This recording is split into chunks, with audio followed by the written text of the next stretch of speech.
ایک چیتا سگریٹ پینے ہی والا تھا کہ اچانک چوہا آ گیا اور بولا، بھائی چھوڑ دو نشہ، آؤ میرے ساتھ، دیکھو جنگل کتنا خوبصورت ہے۔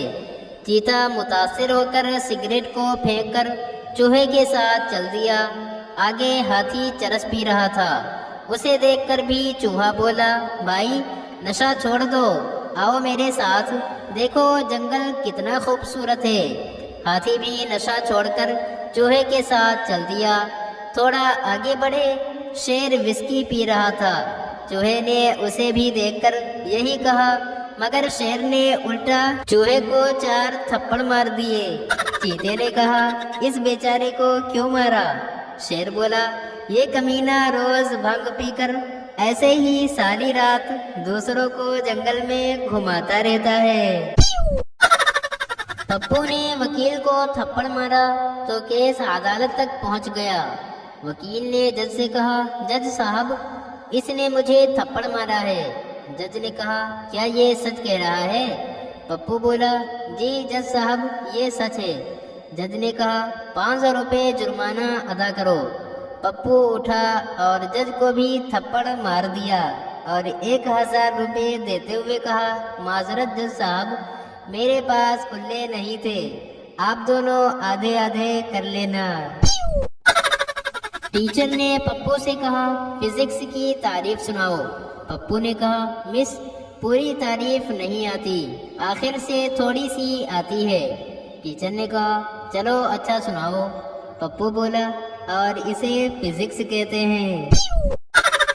ڈاکٹر نے سردار سے کہا، تمہیں اچھی صحت کے لیے روزانہ کوئی اچھا کھیل کھیلنا چاہیے۔ سردار بولا، میں کرکٹ اور ٹینس روز کھیلتا ہوں۔ ڈاکٹر نے کہا، بہت اچھے، کتنی دیر تک کھیلتے ہو؟ سردار بولا، جب تک موبائل کی بیٹری ختم نہیں ہو جاتی۔ باپ نے پپو سے کہا، بیٹا اس بار پیپر میں تجھے کچھ بھی کر کے 90% مارکس لانے ہوں گے۔ پپو بولا، نہیں ابو، اس بار میں 100% مارکس لاؤں گا۔ باپ نے کہا، کیوں مذاق کر رہا ہے؟ پپو بولا، شروع کس نے کیا تھا؟ پولیس نے سردار کے گھر کا دروازہ بجایا۔ سردار اندر سے بولا، کون؟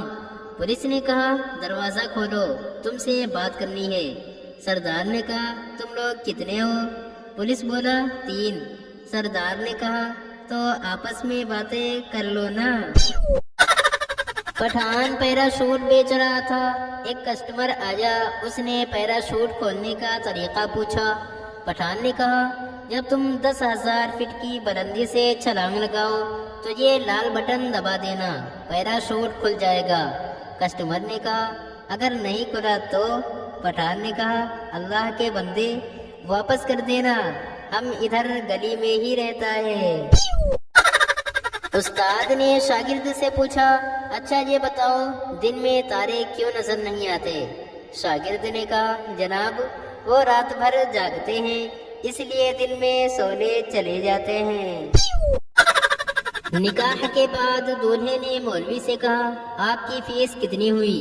مولوی صاحب نے کہا، بیوی کی خوبصورتی کے مطابق دے دو۔ دولہے نے 100 روپے دے دیے۔ مولوی صاحب کو بڑا غصہ آیا۔ اچانک ہوا سے بیوی کا گھونگھٹ الٹ گیا۔ مولوی صاحب مسکرا کر بولے، یہ لو بقایا 80 روپے۔